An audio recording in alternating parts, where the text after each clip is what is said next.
Hello everyone, কথা ধারাবাহিকের আজকের পর্বে দেখবেন এভি কথাকে বলে মেজোমাকে আটকাতে। মেজোমা বাড়ি ছেড়ে চলে যেতে লাগলে কথা এসে দরজায় তালা দিয়ে দেয় আর বলে, আমি তোমায় অপমান করেছি, আমি তোমায় কষ্ট দিয়েছি, তুমি কেন যাচ্ছ? তুমি আমায় ঘাড় ধাক্কা দিয়ে এ বাড়ি থেকে বের করে দাও।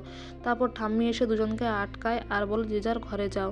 এদিকে চিত্রা ঘরে এসে বলে যে আমার যা ইচ্ছা আমি তাই করব, কেউ আটকাতে পারবে না, এতদিনের অভিনয় আমার বিফলে যাবে না, বাড়ির তো কেউই অবিশ্বাস করবেই না আমাকে।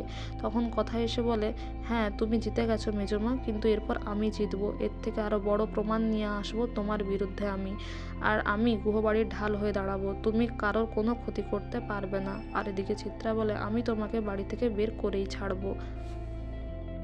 এদিকে ঘরে কথা চুপচাপ জিনিসপত্র গোছাতে থাকে, কোনো কথাই বলে না। আর এভি ঘরে এসে মনে করে সে কথার গায়ে হাত তুলতে গেছিল, তাই সে মনে মনে বলে এতটা রাগ করা উচিত হয়নি, ওকে বাড়ির সকলের সামনে এইভাবে চিৎকার করা উচিত হয়নি, ভালো করে বুঝিয়ে বললেও তো হতো।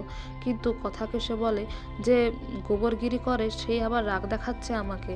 তখন কথা অবশ্য চুপচাপ থাকে আর এভি বলে, কি হয়েছেটা কি? কথা বলে, রাস্তা ছাড়ুন। তখন এভি বলে, তুই বন্ধুত্বের তো কোনো মানেই বুঝিস না, কোনো রুল তুই ফলো করিস না, তুই এরকম কাজ করিস, জানলা দিয়ে কেন চলে গেছিলি? আমার রাগ হওয়াটা স্বাভাবিক নয় কি?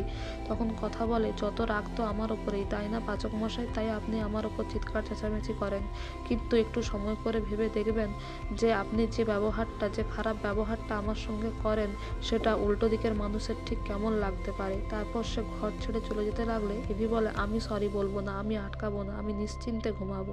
তখন কথা বলে, আমিও চাই আপনি নিশ্চিন্তেই থাকুন, এই বলে চলে যায়। আর এভি বিছানা গোছাতে গিয়ে কথার ডায়েরিটা পায় আর বলে, কথার কথা, কিন্তু কথার সাথে নো কথা।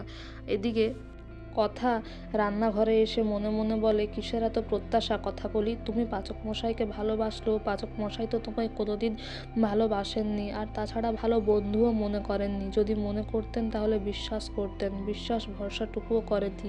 আর আমি যদি প্রথম দিন থেকেই এই ঘরেই, এই রান্নাঘরেই ঘুমোতাম, তাহলে হয়তো এত অসুবিধা হতো না, এরপর থেকে আমি এখানেই শোবো, আর কোথাও যাব না।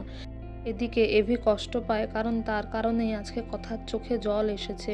তারপরে এভি মনে মনে এটাই বলে যে ঝগড়া হাজব্যান্ড ওয়াইফের মধ্যে হলে তার জন্য ওপিনিয়ন তো আলাদা হতেই পারে, তা বলে ব্যবহারটা এরকম কেন করছে?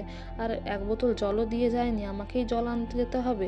তারপর সে জল আনতে যায়, কিন্তু কথা যেহেতু কিচেনের মধ্যে চাদর ঢাকা দিয়ে শুয়ে থাকে, তাই এভি চোর মনে করে কথাকে পেছন থেকে ধরে আর চিৎকার করে চোর চোর বলে। তারপর বাড়ির সকলে আসে, কিন্তু চাদরটা খুলে দেখে সেখানে কথা রয়েছে। তখন পিসিয়া বলে, কি হয়েছেটা কি? তুমি রান্নাঘরে তোমরা দুজন কি করছো? তখন কথা পুরো ব্যাপারটা সামলে নেওয়ার জন্য মিথ্যে কথা বলে যে সে জল নিতে এসেছিল। আর এভিও বলে যে হ্যাঁ আমি বুঝতে পারিনি, চাদর ঢাকা দেওয়া ছিল। কিন্তু এভি মনে মনে বলে যে এদিকে আমার উপর রাগও করবে, আবার আমাকেও বাঁচাচ্ছে, কিন্তু চলে যায়, কিছুই বলে না। কথা তখন মনে মনে কষ্ট পায় আর বলে, আপনার ব্যবহারে আমি সত্যি খুব কষ্ট পেয়েছি পাচক মশাই।